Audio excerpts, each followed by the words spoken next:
You're like, always watching. Always. Okay, so chapter 12, 12.1, vectors and determinants. This will be another kind of short section as well. I think we're a chapter. We end up just doing 4 of the sections, 12.1 through 12.4. And so we skipped 5 and 6. And then there is 12.7 and 12.8 are, and 12.9, except we skipped 12.9 later too. But 12.7 and 12.8 are matrices. Okay. So we will do a matrix review with, if you remember matrices from last year. I remember the word. The rows and columns, you know, like this, 2, 4, -1, 7, 3, 0, whatever, something like that. So we'll do a matrix review and tie in that section of chapter 12 along with chapter 14 also does matrices. So this is only going to be 12.1 through 12.4, just as a heads up. So vectors and determinants, and so 12.1 is geometric representation of vectors. What do you know? Most students know this these days. Geometric representation of vectors. But what do you know about a vector? A vector has two things to it. Students know this because of the movie. What? What's the movie? The Incredibles? Maybe? Is it not The Incredibles? What is it? With the Minions? Minions? I don't know. Despicable Me? Despicable Me, thank you. Okay. And then who's the villain? I don't remember. Oh. No? It's okay if you don't know. It just represents. Is it Gru? Gru, maybe, yeah. But he's like the good guy, even though he's the villain. Okay. So whatever, direction and magnitude. Okay. It's great that you don't know it. I don't remember. It'll come out, I'm sure. It's okay if it doesn't. Magnitude. I guess it's got a little bit of an older movie. So, but direction and magnitude. Anyways, it has something to do with the movie. So what a vector simply tells us is that we can, like if we were to look at a line, and let's say our line is, goes out like this. We could look at this in terms of treat it like a vector, saying it has a direction. It would be, okay, it has some angle direction, right? You turn, and then the magnitude we could think of as actually a distance of it. Yeah. And so you would say, okay, here's the distance of it, and you could represent, or some of the problems, if you remember in geometry, I don't know if you remember in end of geometry, we talked a little bit about vectors, but somebody kicking a soccer ball in a certain direction with a certain amount of force. And so you could say, okay, here's the soccer ball. One person kicks it this way with 50 newtons of force, and another person kicks it this way with 10 or 15 newtons of force, and the ending result, the resultant is the soccer ball gets kicked at the same time, one person kicking really hard this way, the other person kicking that way. The end result, the resultant is the ball goes out with that much magnitude, whatever that would be, at this angle. Okay. So that's when we talk, but we can also represent that, like if you will, on an XY plane. It could look something on an XY plane. So this, I'm kind of jumping around a little bit, but this right here is what we would call actually a resultant. A resultant is what results from two things acting on something. We talk about that with the airplanes flying this way, and then the wind hits it. Well, if an airplane is flying at whatever, 600 mph, right, to represent the direction of the wind, if the wind is hitting it at an angle, okay, at this angle, the wind's coming in, hits the airplane at this angle, and you would represent, well, the wind speed is not 600, so the wind speed is whatever, let's say it's a 30-mile-per-hour wind. So you'd say, okay, if that's 600, that length, then this one would be like just a little length. Yeah. And then what happens to the airplane? Now, obviously, usually airplanes will compensate for that, and but the theoretical idea is, the general idea, planes flying gets hit by a wind, it's going to change its course slightly, and what course? And you would draw this parallelogram. Okay. like that, and the resultant is the diagonal of the parallelogram, which knocks it off course. But it does increase the speed slightly because it's like a little bit of a tailwind coming on there. So the resultant is that, and that would be a new length, which would be represented actually of the miles per hour of it, and then the direction of it would be, in this case, some sort of angle measure like that. So you can have, like with a vector, if we just call it vector v, let's say, you can represent it with like an arrow over top. And then if that's v, and then you said 2v, then what would 2v look like? Well, it'd be the same direction, but then double the magnitude, so you just double the distance, like that would be 2v. Or you could have negative v, so this would be v, this would be 2v. Negative v would be here, but then going in a negative direction down there, like that. So that's just some representation of the vectors. Magnitude of the vector would be, the notation for that is, if you see this notation, it looks like absolute value, but it would be, that's actually the magnitude of v. That is asking, if I said, let's find the magnitude of v, what they're asking is, what is the distance of v? Or if you were looking at a problem like this, you would say, what's the magnitude of the airplane flying in this direction? Okay, well, they told you it was 600, so that would be its magnitude. What's its new magnitude? Well, you'd have to know some directional stuff, and then do the trigonometry to find that resultant. So, but this is the notation for, this is equal to the magnitude. Okay. Now, other things about that is you could actually have this, like let's say, pick an easy one. When I say easy, over 4, up 3.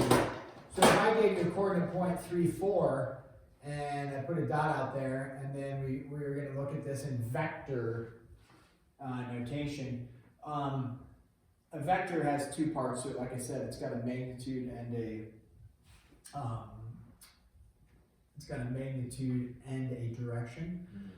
So with this, we could consider, if I said, what is we'll call this vector v. If I said, what is the magnitude of v, all you're finding on a coordinate plane is the distance. So that's going to be a 5, 3, 4, 5. So you could do Pythagorean theorem, or we recognize it's a 3, 4, and then a 5 triangle. And so you'd say, okay, the magnitude is v, and then the direction of that vector would be found by, doing some trigonometry and finding theta. You could say, tangent of theta is equal to 3 over 4, and then we could do that. We don't need to right now, but then we could do that, and that would be able to tell us, okay, it's this angle going out that far. That's the two things that make up a vector. Okay, so then, also vectors could be labeled as,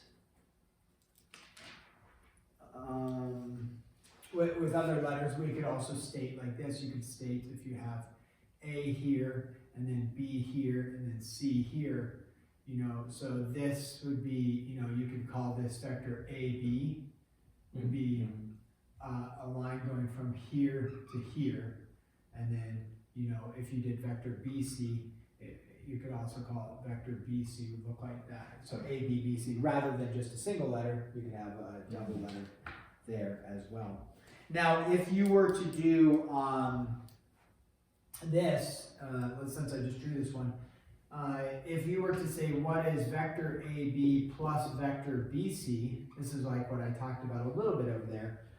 To do vector AB plus vector BC, that is going to equal, so if you add this vector plus this vector, what's the resultant vector?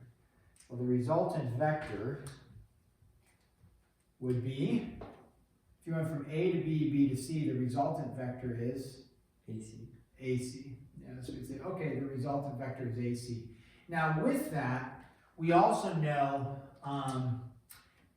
even though I didn't draw it, really what you could do is draw your parallelogram, and that helps us sometimes visually see it. So if we say, okay, if I drew that, and then I drew this, it's the diagonal of the parallelogram. So that can be useful in some of the problems that we might have.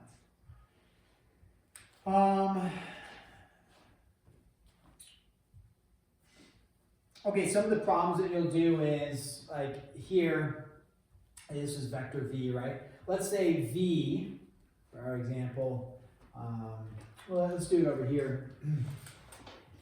If v is a vector at v represents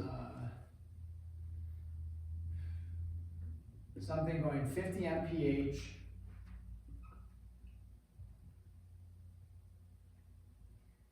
going northeast. There you go. And I said sketch v.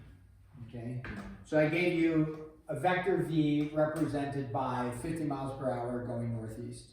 So to do that representation, we would say, okay, it would look something like this. Northeast, right? This is northeast, and so northeast is like that.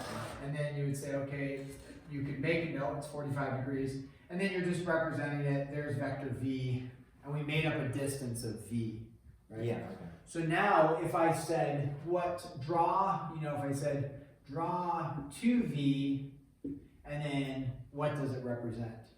So we'd say, okay, if I'm going to draw 2v, we already talked about this, but we'd say, okay, here's v, and then 2v would be here and then out there, right? Mm-hmm. So that would be 2v, the whole thing would be. So what does 2v represent, though? In terms of, remember, a vector has a direction and a magnitude. Yeah. So what's the direction and the magnitude?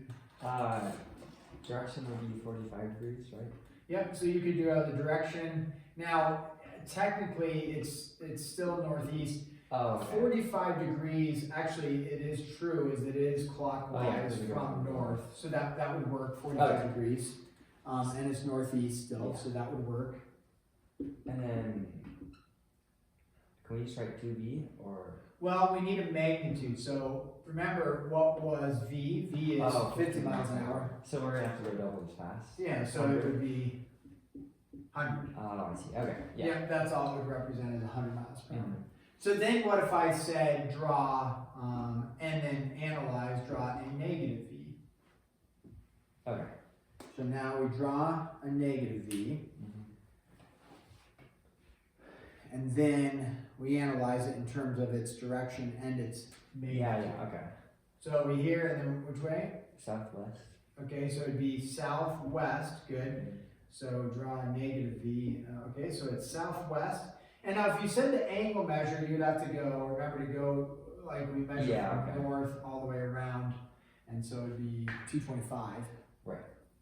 Or southwest is what we're looking for to make Yeah. it easy. And then what's its magnitude?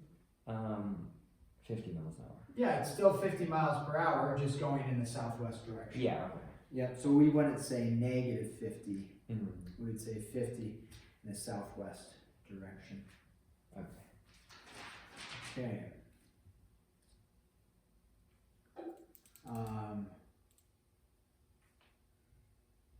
So let's do this.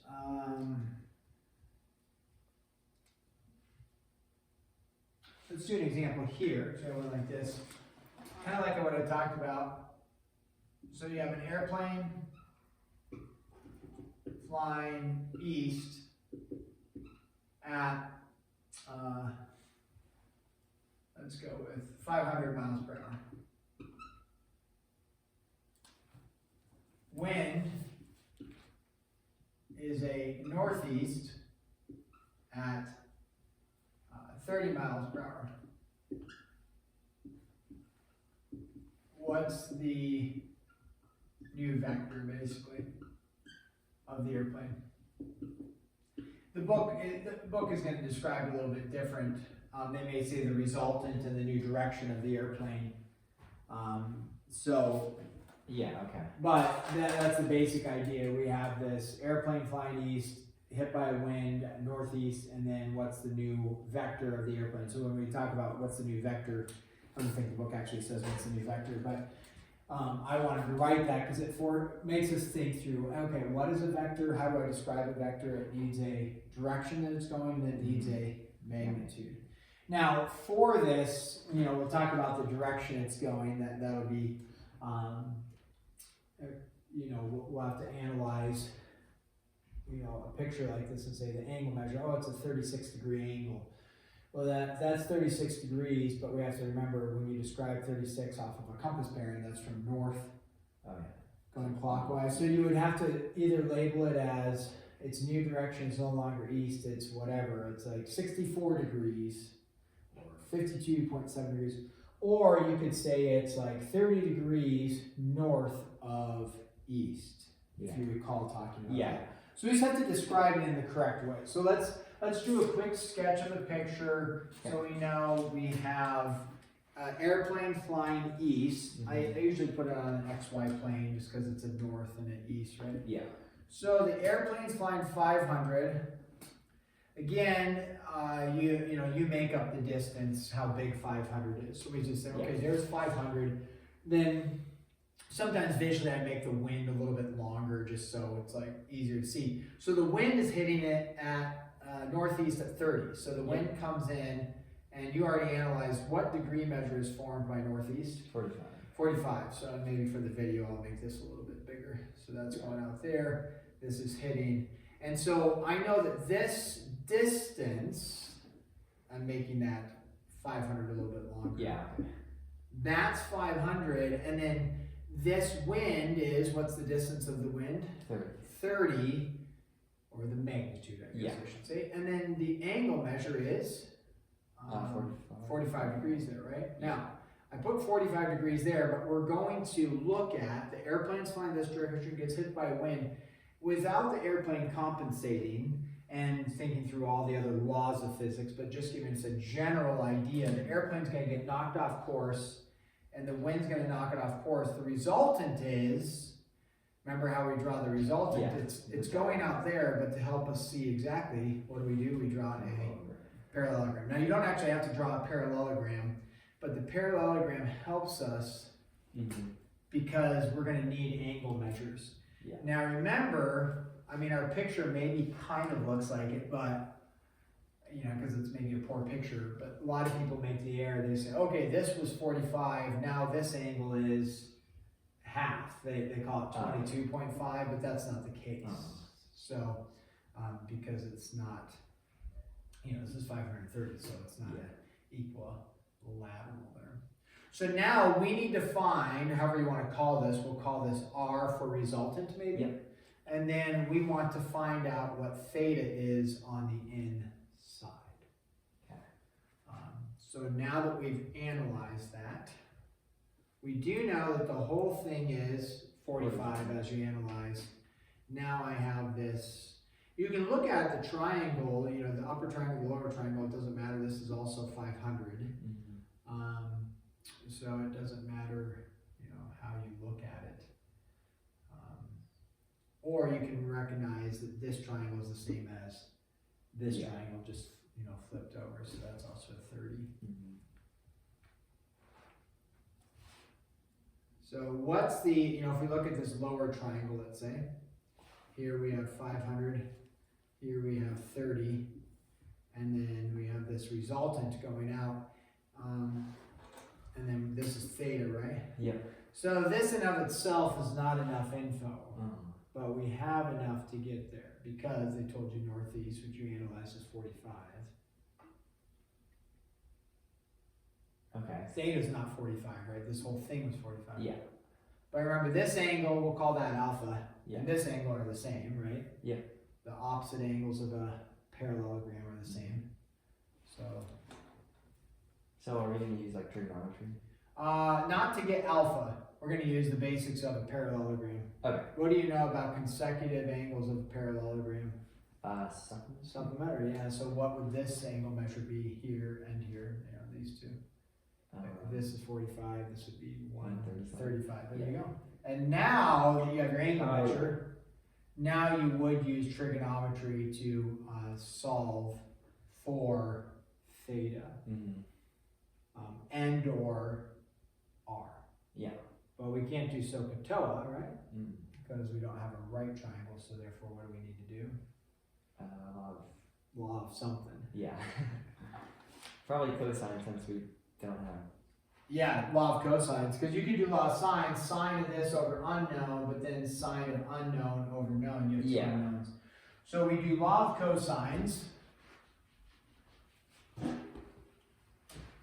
which we review is c squared. Equals. So I guess let's use our variable r. So we're gonna go r squared equals. 500 squared Nice. plus 330 squared. Was 300 squared, yeah. Or 30 squared plus 500 times 30. Yeah, minus. Oh yeah. 500 times 30 times. Cosine 135. 135. Now, yes, a unit circle value is 135. However, by the time we subtract and then take the square root, you're going to end up with a decimal value. So, yeah, you could do some sort of unit circle initially, but and it's good to practice it. We won't put us on the spot here for cosine 135. So, but we could do that, except you're going to take the square root. So we crank that into our calculator, and we get a value out. While you get that, I'm going to grab attendance here real quick.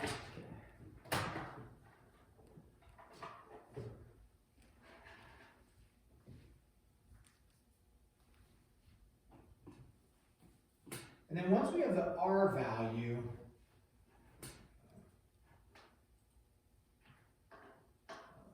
that.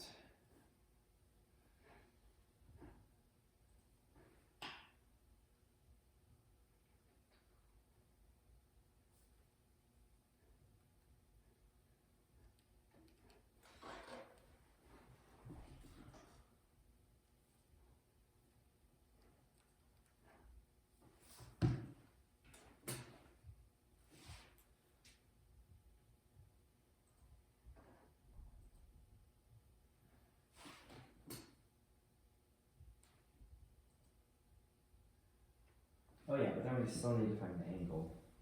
Yeah.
Okay, what did you get for R? I got 521.64. Okay, and it would make sense, you know, you look at the picture, a slight wind, you know, if it was, anyways, it was a much stronger wind, you would have a larger increase. Yeah. So it's just a little wind, so a slight increase of speed sounds good. So is equal to 521.64, and then now I need to find theta by doing law of sines. And then, you know, with your calculator, just the sine of theta is equal to over 30, right? Is equal to sine of 135 over, and then just make sure to use, I would use the maximum you know, value in the calculator, so there's no rounding, and then you do inverse, and what do we end up with for theta? 2.33 degrees. 2.33 degrees. And the picture doesn't represent that very well, but that actually would make sense. Okay. That you have a tiny little 30 versus 500. So if we were to actually draw this out, like if this was actually 30, that distance, then 500 is going to be way out here. Yeah. You got a small, angle measure. So that would make sense. Yeah. Okay. So we would just say for an answer. Oh, so then the answer is the magnitude, the resultant is 521.64, that would be fine. So, but we could also say magnitude 521.64, I guess we have there. And then the direction is, yeah, thank you.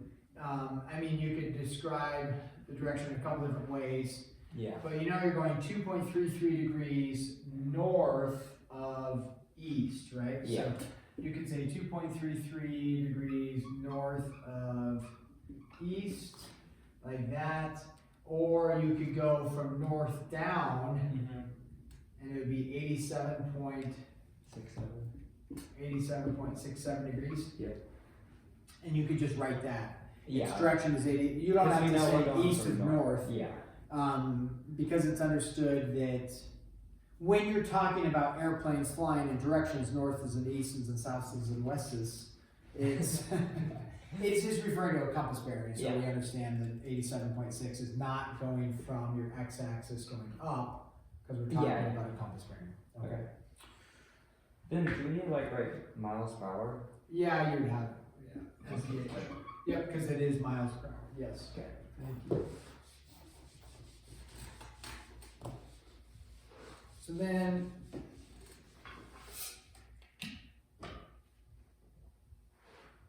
now let's go, they're going to do something like this, rectangle PQRS, and they're going to say PQ equals 4, QR equals 3. And then you're going to draw this, and you're going to answer some questions off of this.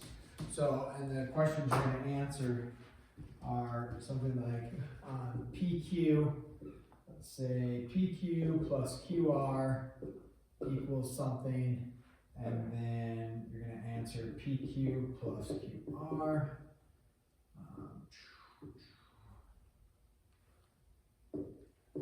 equals something, and then PQ plus RS equals something.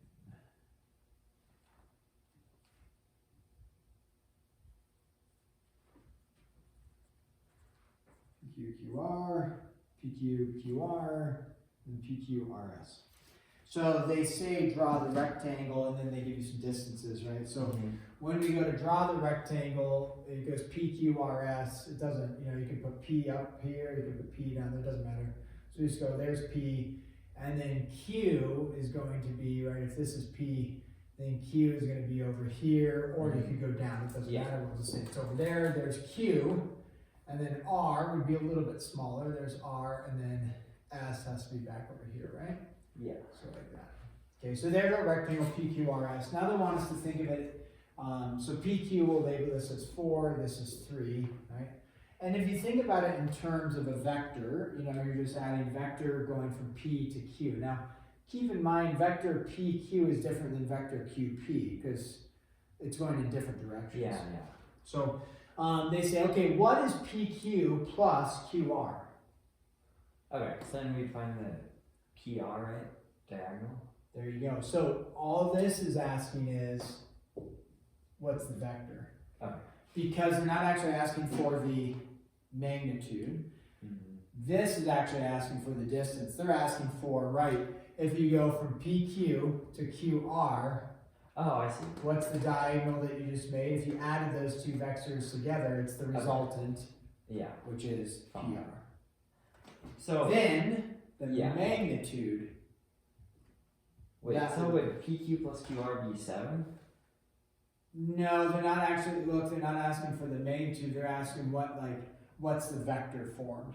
Because they're just asking vector PQ plus vector QR. Oh, I see, gives you what what would be PR would be the answer. Yeah, would be the answer, like what resultant, kind of like 50 miles per hour airplane hit by a 30 mile an hour wind, what's the resultant? And it would be from here out to here without, we didn't put letters, but that's the resultant. R is our new vector. Yeah, okay. Now it's saying here, we know that PQ plus QR, now it's saying what is the what did that symbol mean? This means what's the magnitude, which would be 5, because of 3, 4, 5 triangle, right? And this is since it's a rectangle, that's a 90-degree angle. Now they want what's vector PQ plus vector RS. And it's kind of a trick, not a trick question, but we haven't covered it. But they're asking, hey, like this direction and this direction. The thing is there's no resultant. So there's actually, it would actually be just 0. Okay. Is that because they're not, because they're not connected. Oh, okay. Yeah. On that. So.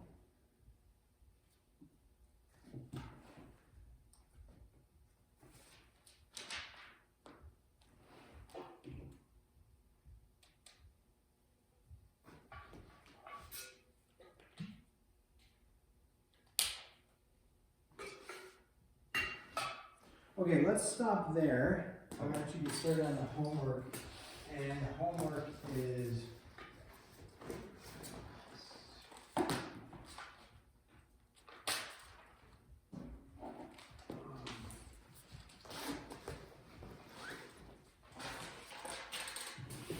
page 423, numbers 1 through 16 all, and then numbers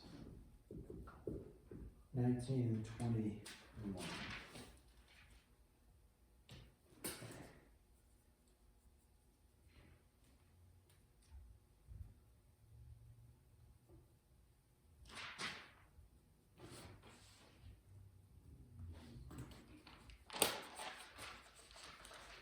And then let's throw an extra credit on there, extra credit number 24.